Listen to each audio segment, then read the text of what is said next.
Hey, good morning. Thank you so much for being with me today. It is day 31, reading The Art of Focus by Dan Koe. And let's begin. When you pour mental energy into a meaningful goal, you feel obliged to achieve it. Otherwise, it is a wasted investment. In terms of finding passion for your work, that comes after a specific amount of energy is invested into your work. Progress is a better metric to focus on, as that is how anyone can create enjoyment in the pursuit of a better life. If your purpose is to write a book, you will perceive life situations through that lens. You will interpret what you read, see, or hear in a way that allows you to notice information that will aid in the survival or creation of the book. You can read any book, regardless of the topic, through the lens of your current purpose and receive insight that will aid you in the path.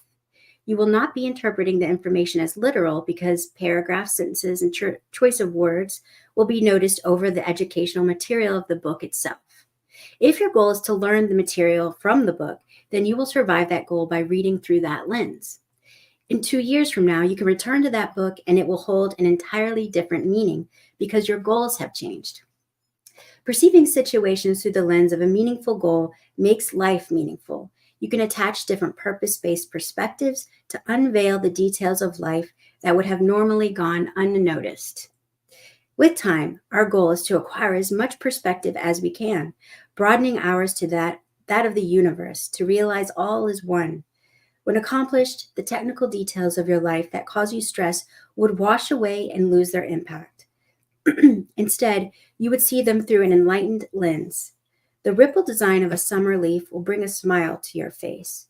For now, adopt the perspective of your ideal self, set big goals for every domain of your life, and allow experience to accumulate into a potent vision, and perceive daily situations through the lens of the meaningful goals that form the foundation of your perspective. We will discuss the process of clarity in future chapters, but this simplifies the process fairly well. If you're lost, the answer is education. If you're educated, the answer is execution. If you're executing, the answer is consistency. Even if it doesn't seem like it, there's always a next step forward. Your priority actions to actualize your goals are ones that get results, the lead domino, if you will. The levers that pull you toward your desired outcome, regardless of the amount of time they take to perform. If you have financial problems but can't start a business, I'm sorry, my throat. Maybe it's the weather. Peppermint tea. That's what I'm drinking right now. All right, let's keep going.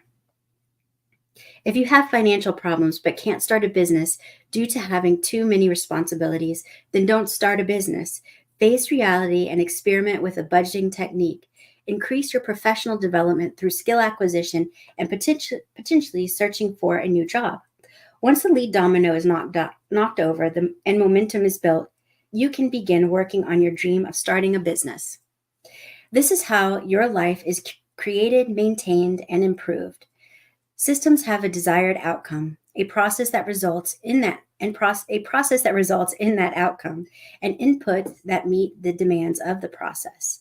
As your purpose evolves, the layer of systems that allow you to evolve become more complex, meaning your character becomes more complex. You acquire the skill necessary to take on higher challenges. If you lack clarity along the path, realize that obstacles don't prevent clarity. Creating a lesser goal that matches your current skill level can absolve all doubt in your ability to act toward your future. When you feel overwhelmed, lost, or anxious, it is usually because you're projecting too far into the future. You don't have the education, skill, or conscious challenge to bridge the gap between you and it. When faced with any decision, use your plan as a filter and adapt it as necessary. Perceive every situation in a way that allows you to act in alignment with your purpose. And if you can't make a choice, the answer is no, which often means doing nothing to let the fabricated problem blow over. The edge of the unknown. Even if you choose to do nothing with your life, you will be forced to move. You will adopt the goals of others through evolutionary imitation, play status games to achieve them, and get trapped in a level of the social hierarchy that leads to surface level living.